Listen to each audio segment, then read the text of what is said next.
Hi, welcome once again to another new video. This is Santu Sahu and you are watching Sahu's tutorial. And in this YouTube video, I'll be covering some important MCQ questions on English literature along with explanation for the upcoming UGC NET exam. I am conducting 500 MCQ series for the upcoming UGC NET exam on English literature. This is the part 3. In the previous two videos, I have discussed 60 important MCQ questions along with explanation on English literature. And in this YouTube video, I will be covering some important MCQ questions along with explanation. So let's get started with this wonderful question. But before starting the session, this is my humble request to all of you. Please do subscribe the channel and tap the bell icon to get more notification that I will upload in future. So here is your first question on your screen. Let's get started with question number 61. So here is the question number 61. Slouching Towards Bethlehem is a 1968 collection of essays by which writer? Slouching Towards Bethlehem is a 1968 collection of essays by John Didion, Truman Capote, Norman Mailer, Tom Wool. So, Slouching Towards Bethlehem is a 1968 collection of essays written by John Didion. John Didion had written Slouching Towards Bethlehem. And here is question number 62. The title of Slouching Towards Bethlehem has been taken from which work of W.B. Yeats? The title of Slouching Towards Bethlehem that was written by John Didion and has been taken from which work of W.B. Yeats? Your options are The Second Coming, Among School Children Sailing to Byzantium. Here the right option is The Second Coming. Second Coming is the right option. And title of Slouching Towards Bethlehem has been taken from William Butler Yeats, The Second Coming. And here is the explanation that Slouching Towards Bethlehem is a 1968 collection of essays by John Didion that mainly describes her experiences in California during 1960s, and it takes its title from the poem called The Second Coming by W.B. Yeats. The contents of these books are pre-printed in Didion's The We Tell Ourselves Story in Order to Live, collected non-fiction. So, moving on to question number 63, who is credited with the coining the term New Journalism in 1887, which went on to define an entire genre of newspaper history, particularly Lord Northcliffe's turn of the century press empire. So, who is credited with coining the term called New Journalism in 1887? Your options are Matthew Arnold, Truman Capote, Tom Wool, Norman Mailer. So, here the right option is Matthew Arnold. Matthew Arnold is credited with coining the term New Journalism in the year 1887. So, here A is right option. Moving on to question number 64. In George Orwell's Animal Farm, what is the name of the horse who represents the working class? So, George Orwell's Animal Farm, what is the name of the horse who represents the working class? Boxer, Napoleon, Snowball, Squirrel. Here, the right option is Boxer. So, Boxer is the horse who represents the working class in George Orwell's work, that is Animal Farm. Moving on to question number 65. In J.R.R. Tolkien's the magnum opus novel, that is The Lord of the Rings, what is the name of the hobbit who carries one ring to Mordor? So in J.R.R. Tolkien's the magnum opus novel called The Lord of the Rings, what is the name of the hobbit who carries one ring to Mordor? Your options are Frodo Baggins, Bilbo Baggins, Samwise Gamgee, or Merry Brandbach. So here the right option is Frodo Baggins. Frodo Baggins carries one ring to Mordor. So here A is right option, and here is the explanation. The name of the hobbit who carries one ring to Mordor in J.R.R. Tolkien's The Lord of the Rings is Frodo Baggins.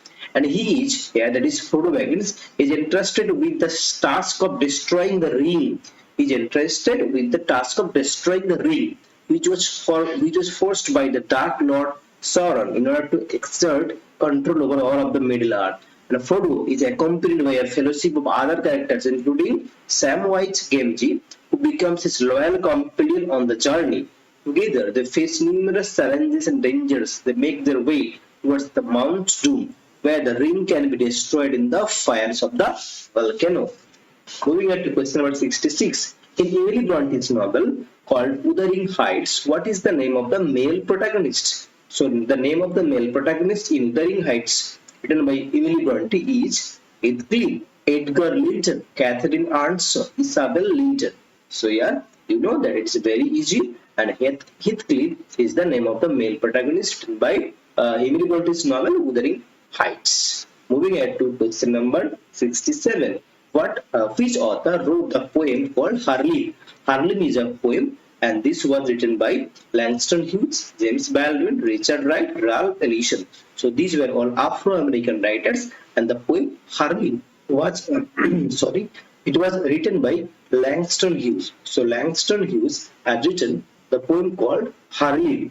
Moving on to question number 68. In F. Scott Fitzgerald's novel, the American novelist, The Great Gatsby, what is the name of the narrator? So the name of the narrator in The Great Gatsby written by F. Scott Fitzgerald is Joy Gatsby, Nick Carraway, Daisy Buchanan, or Tom Buchanan. So the narrator is here Nick Carraway. Nick is the narrator of the novel called The Great Gatsby, written by F. Scott Fitzgerald. Moving on to question number 69.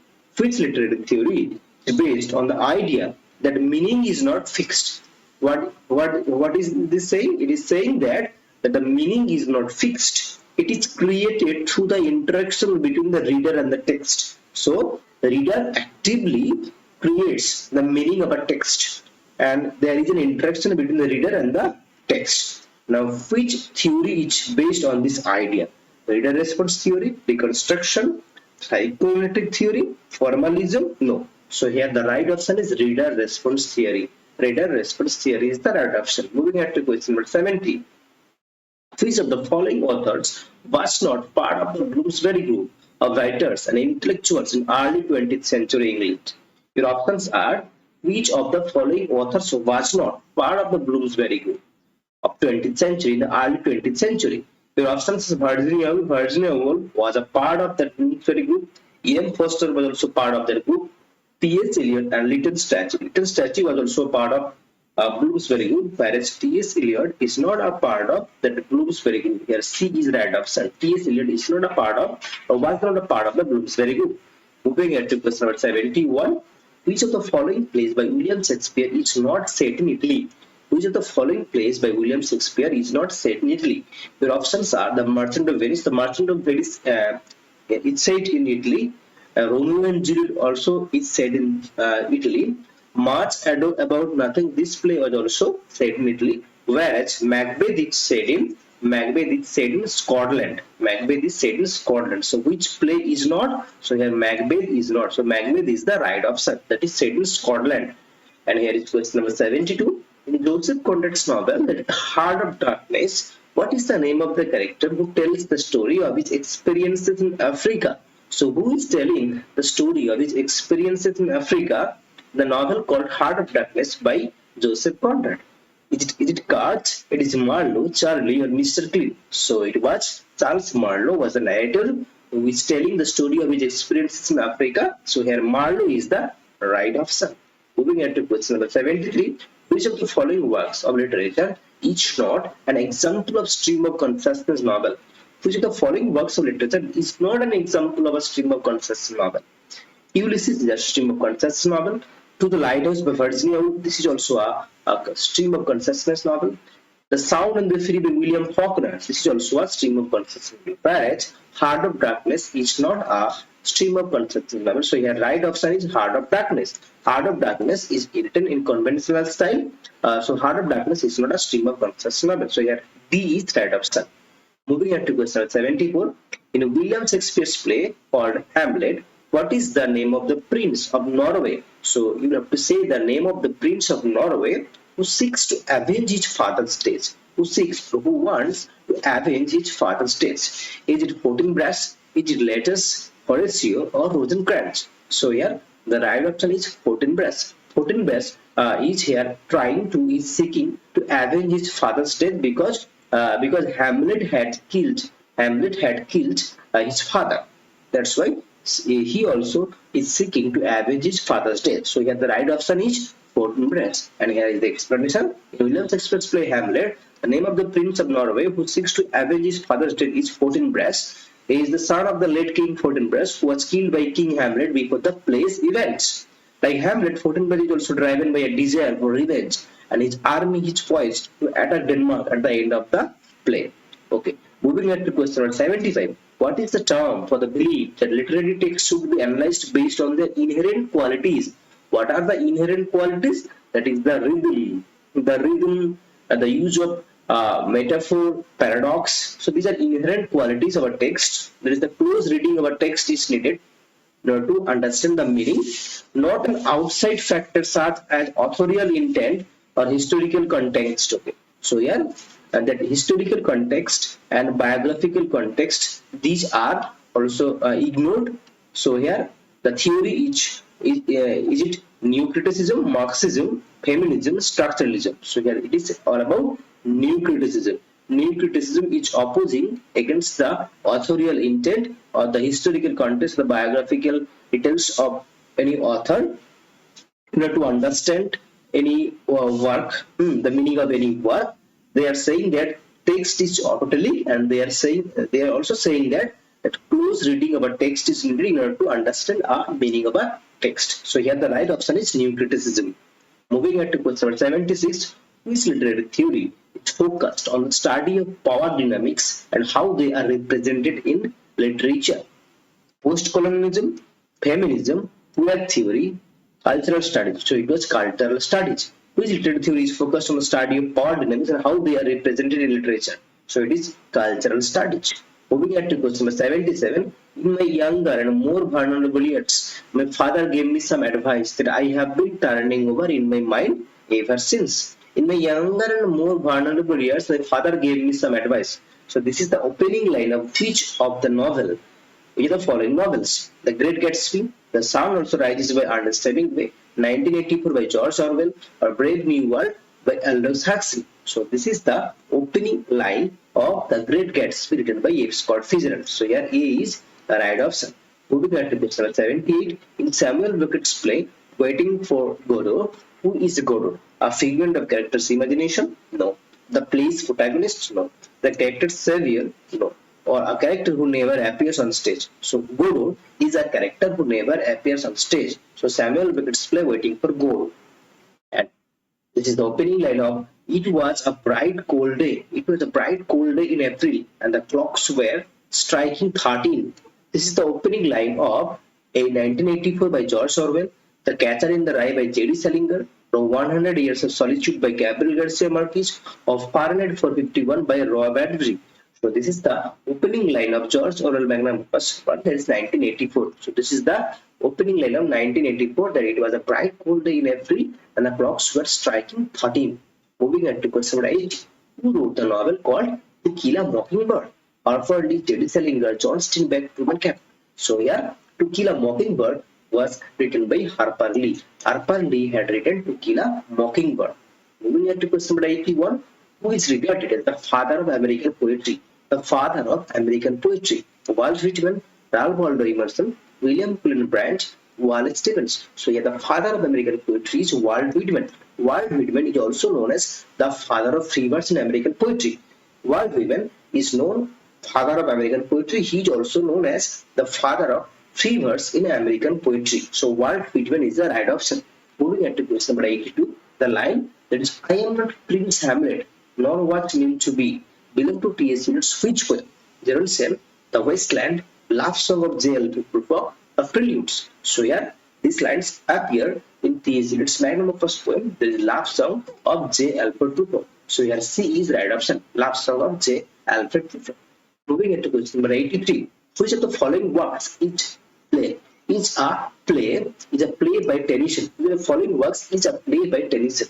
When your options are in memorial, no, Lotus Eaters, no, Beckett, or Ulysses. So here the play written by Alfred Lord Tennyson is Beckett, and this Beckett is referring to Thomas Becket, the Archbishop of Canterbury Tales. So here Beckett is the right answer. It is a play, is a historical play written by Alfred Lord Tennyson. And here is the explanation. Beckett is an 1884 historical play by the British writer Alfred Lord Tennyson and inspired by the murder of the Archbishop of Canterbury, Thomas Becket, by agents of Henry II in 1170. Moving on to question number 84. Who wrote the novel Beloved?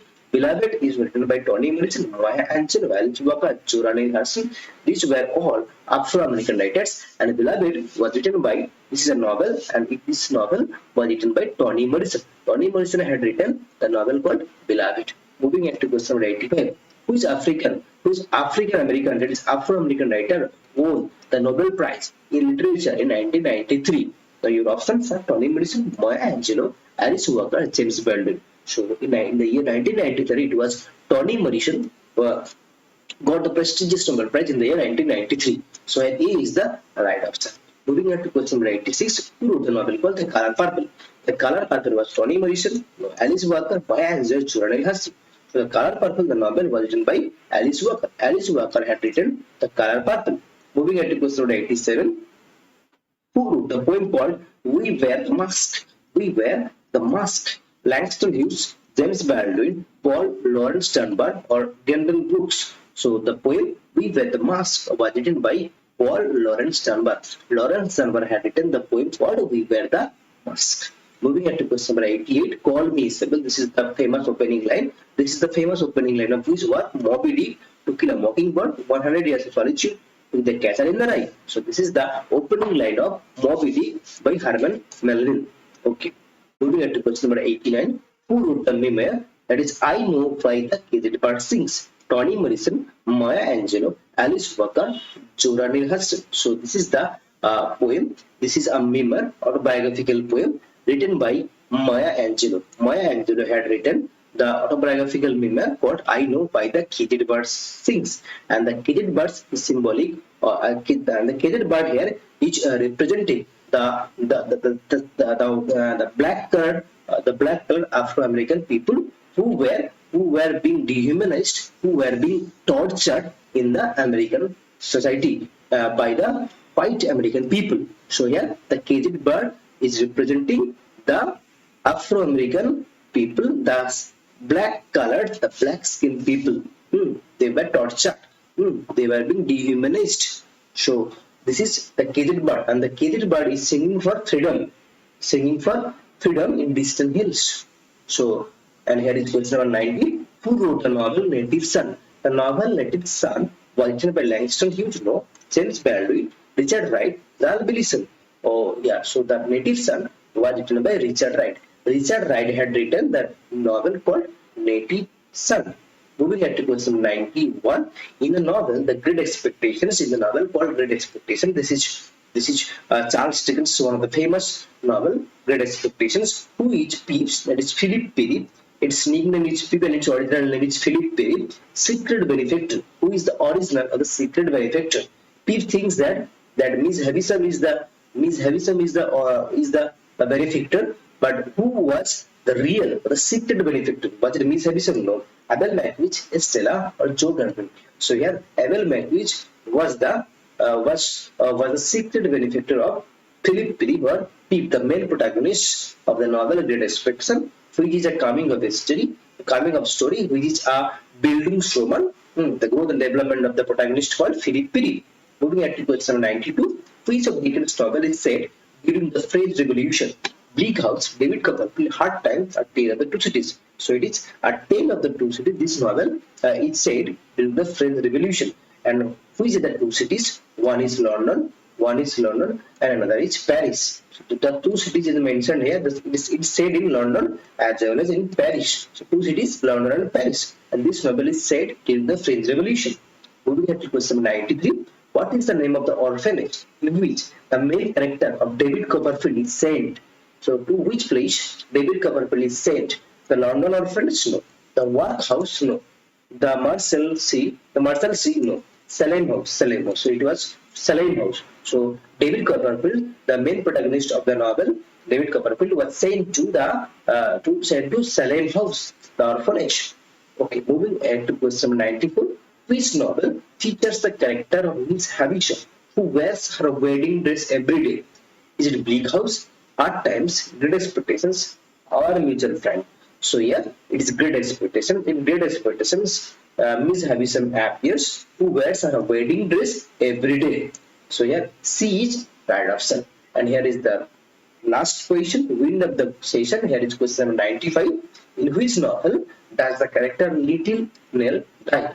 And your options are the Pickwick Papers, The Mystery of Edwin Drood, Dombey and Son, or The Old Keynes Resort. So the little character, the character Little Nell appears in old curiosity shops. The old curiosity shops is the right option. And here is the explanation that Little Lane is a fictional character in Dickens' novel The Old Curiosity Shop. She dies in the book. She dies in the book from exhaustion. She dies in the book from exhaustion and a broken heart. In the story, Little Lane and her grandfather, who is addicted to gambling, are pursued by a cruel and money-hungry dog named Willie. And they are forced to flee their home in London and embark on a long, arduous journey during which Nell's health declines rapidly. Despite their best efforts to find a safe haven, Nell and her grandfather are eventually captured by Philip's henchmen and taken back to London. And Nell's grandfather died soon after their arrival, and Nell is left alone and unprotected in the hands of Willie. And overwhelmed by her sorrow and despair, Nell falls ill and dies in her sleep. Surrounded by the loving friends she met during her journey, the character's tragic fate has become one of the most iconic and memorable moments in English literature. So these were all 35 questions that I have discussed. Thank you once again for watching the video. Do not forget to subscribe the channel and tap the bell icon to get notification. Thank you.